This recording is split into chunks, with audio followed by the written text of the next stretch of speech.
PIL file किया कि भारत में योग को अनिवार्य किया जाए 8वीं तक। सरकार को नोटिस हो रखा है, अभी उस पर काम चल रहा है, नीति आयोग उस पर काम भी कर रहा है। योग जब अनिवार्य होगा तो योग पढ़ाया भी जाएगा। जब योग पढ़ाया जाएगा तो फिर से गौ माता बीच में आएंगी। बिना गौ माता को पढ़ाए योग परफेक्ट नहीं हो सकता, योग पूर्ण नहीं हो सकता। तो वहां से भी गौ माता को पढ़ाया जाएगा। एक मेरी पीआईएल त्रिभाषा के ऊपर चल रही है। संविधान कहता है कि सबको 3 भाषाओं का ज्ञान होना चाहिए, और संविधान में 2 भाषाओं के लिए सीधे सीधे डायरेक्शन है, हिंदी और संस्कृत के लिए। संविधान कहता है कि सभी भारतीयों को हिंदी और संस्कृत लिखना, पढ़ना, बोलना आना चाहिए। जब संविधान सभा की बैठक चल रही थी तो यह हुआ कि भाई इतनी सारी भाषाएं हैं, तो संविधान निर्माताओं ने कहा कि अपनी अपनी मातृभाषा तो सभी राज्य सरकारें पढ़ाएंगी, लेकिन हिंदी और संस्कृत ये सबको आना चाहिए, इसलिए इसकी ड्यूटी केंद्र सरकार को दे दिया। तो केंद्र सरकार की ड्यूटी यह सुनिश्चित करे कि हिंदी और संस्कृत सबको लिखना, पढ़ना, बोलना है। संस्कृत लोग अगर पढ़ना सीख लेंगे तो स्वाभाविक सी बात है, रामायण भी पढ़ना सीख जाएंगे, भगवत गीता भी पढ़ना सीख जाएंगे, वेद भी पढ़ना सीख जाएंगे। हमने अपनी तरफ से सरकार को यह सुझाव दिया है कि आप 3 भाषा पढ़ा भी रहे हो, पढ़ाया जाता है। जैसे यहां पे भी आप एक हिंदी पढ़ते होंगे, एक संस्कृत पढ़ते होंगे, और एक मुझे लगता है चूंकि हिंदी भाषी है तो एक अंग्रेजी पढ़ते होंगे, ऐसे पढ़ते होंगे। गुजरात में एक गुजराती पढ़ाई जाती है और एक हिंदी और संस्कृत पढ़ाई जाती है। 8वीं तक संस्कृत पढ़ा रहे हैं लोग, हिंदी पढ़ा रहे हैं, लेकिन उसमें दिक्कत ये हो रही है, वो हिंदी पढ़ाते समय प्राइवेट किताबें पढ़ा रहे हैं। मैं कह रहा हूं अल्टीमेटली हिंदी का ज्ञान होना चाहिए, हिंदी की नॉलेज होनी चाहिए, हिंदी का व्याकरण आना चाहिए। रामचरितमानस से बढ़िया काव्य कहां है? तो हमने ये सजेस्ट किया है कि आप हिंदी में कोई प्राइवेट किताब पढ़ाने की बजाय रामचरितमानस पढ़ाइए। संस्कृत पढ़ाई जाती है, आप लोगों ने संस्कृत पढ़ा होगा, लेकिन प्राइवेट किताब पढ़ाई जा रही है। हम कह रहे हैं संस्कृत पढ़ाने में आप केवल वेद पढ़ाइए। अंग्रेजी आपको पढ़ाई जा रही है, लेकिन प्राइवेट किताब पढ़ाई जा रही है। हमारा यह कहना है भगवत गीता अंग्रेजी में उपलब्ध है, तो भगवत गीता पढ़ाइए। बच्चा ग्रामर उसी में सीख लेगा, सेंटेंस उसी में सीख लेगा, लिखना पढ़ना उसी में सीख लेगा, और हाथ के हाथ कहते नहीं एक पंथ दो काज, हिंदी भाषा सीखेगा, राम के आदर्शों को भी सीखेगा, रामचरितमानस सीखेगा, संस्कृत भाषा भी सीखेगा, वेद भी सीख लेगा, अंग्रेजी भाषा भी सीखेगा, भगवत गीता भी सीख लेगा। और वो आवश्यक भी है इस देश की समृद्धि के लिए, इस देश की शांति के लिए, इस देश में खुशहाली के लिए, भारत को सबल बनाने के लिए, भारत को सशक्त बनाने के लिए, भारत को समावेशी बनाने के लिए, भारत को सुरक्षित बनाने के लिए, भारत का संपूर्ण विकास करने के लिए आवश्यक है कि भारत में फिर से भारतीय शिक्षा व्यवस्था को प्रस्थापित किया जाए। एक जो बाबूजी भेद आया है,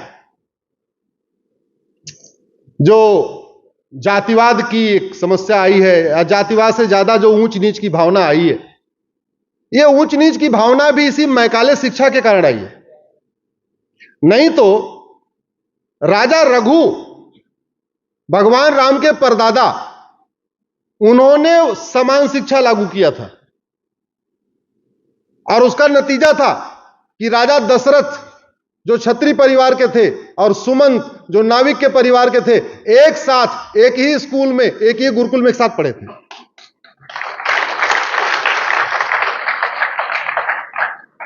भगवान राम राजकुमार, क्षत्रिय, निषाद राज एक साथ एक ही गुरुकुल में एक साथ पढ़े थे।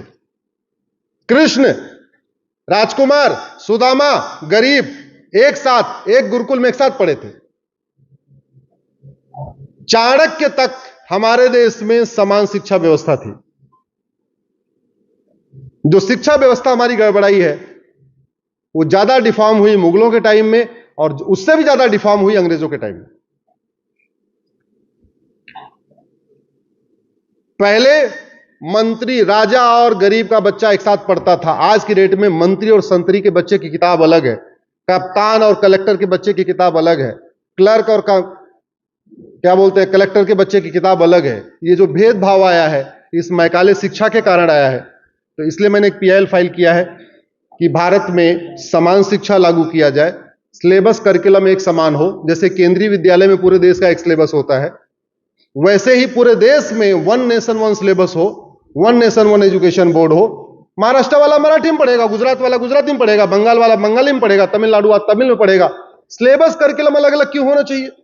और खासतौर पे तब जब आपका इंजीनियरिंग का एंट्रेंस एग्जाम एक है, मेडिकल का एंट्रेंस एग्जाम एक है, आर्मी में जाने के लिए एनडीए का एंट्रेंस एग्जाम एक है, आईएएस का पेपर आपका एक है, क्लैट का पेपर एक है, सारे एंट्रेंस एग्जाम एक, सबका पेपर एक, और 10वीं 12वीं का सिलेबस अनेक। तो सबको इक्वल अपॉर्चुनिटी कैसे मिलेगी? मजबूरी में लोगों को कोचिंग में जाना पड़ रहा है। आज के डेट में बच्चा कितना भी टैलेंटेड हो, जब तक वो कोचिंग नहीं करेगा, ना वो एनडीए क्वालिफाई कर सकता, ना क्लैट क्वालिफाई कर सकता, ना इंजीनियरिंग क्वालिफाई कर सकता, ना मेडिकल क्वालिफाई कर सकता है। कोचिंग माफियाओं ने पूरे एजुकेशन सिस्टम को हाईजैक कर रखा है। उन्होंने ऐसा सिस्टम बना दिया है कि जो एंट्रेंस एग्जाम में पूछा जाता है वो 10वीं 12वीं में पढ़ाया नहीं जाता, और जो पढ़ाया जाता है वो पूछा नहीं जाता। यह मैकाले से शुरू हुआ और आगे बढ़ गया। जो दूसरा एक विषय था बाबूजी, जो मुझे लगता है झारखंड से बहुत स्पेसिफिक है और जिसको आप लोग भी फेस कर रहे हैं।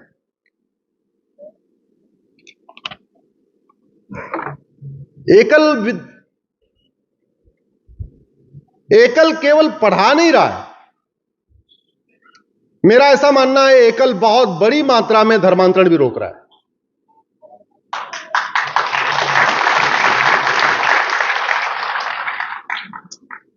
लेकिन जैसे मैंने कहा, समाज की शक्ति और शासन की शक्ति में बहुत अंतर होता है।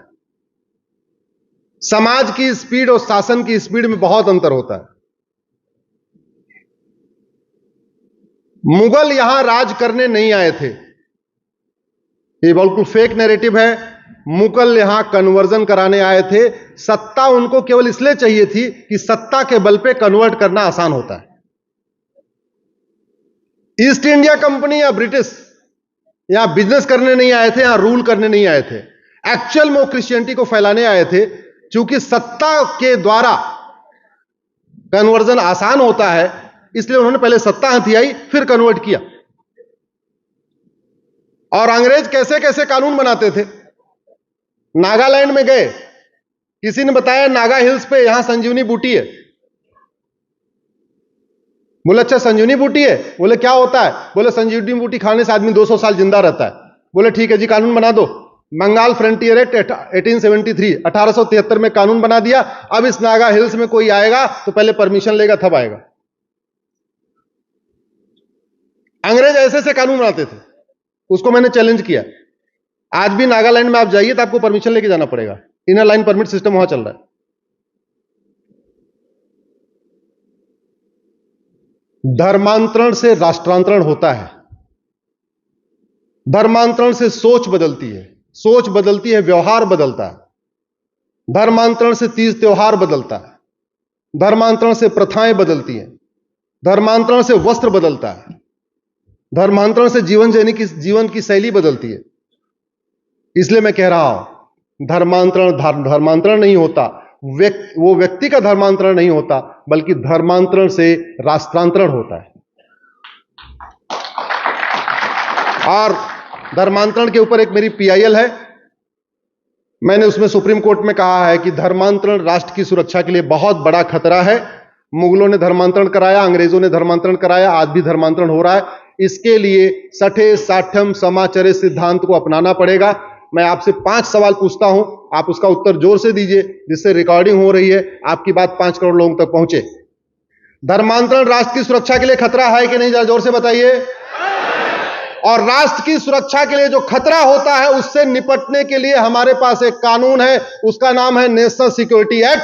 लेकिन बाबा के अलावा, योगी आदित्यनाथ जी के अलावा और कोई राज्य सरकार उस एनएसए को धर्मांतरण कराने वाले मिशनरी और जिहादियों पे लगा नहीं रही है। जिस दिन एनएसए लगना शुरू हो जाएगा, धर्मांतरण रुकना शुरू हो जाएगा।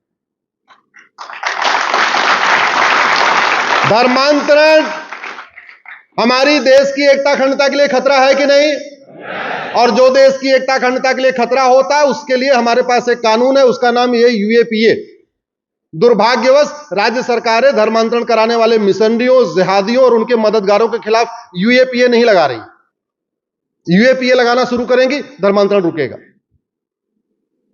धर्मांतरण अपने आप में इनडायरेक्ट वॉर है। मुगलों ने अटैक किया था धर्मांतरण कराने के लिए, अंग्रेजों ने अटैक किया धर्मांतरण कराने के लिए, आज सॉफ्ट तरीके से धर्मांतरण कराया जा रहा है। तो ये वेजिंग वॉर हुआ कि नहीं? देश के खिलाफ युद्ध हुआ कि नहीं? इनडायरेक्ट वॉर हुआ कि नहीं?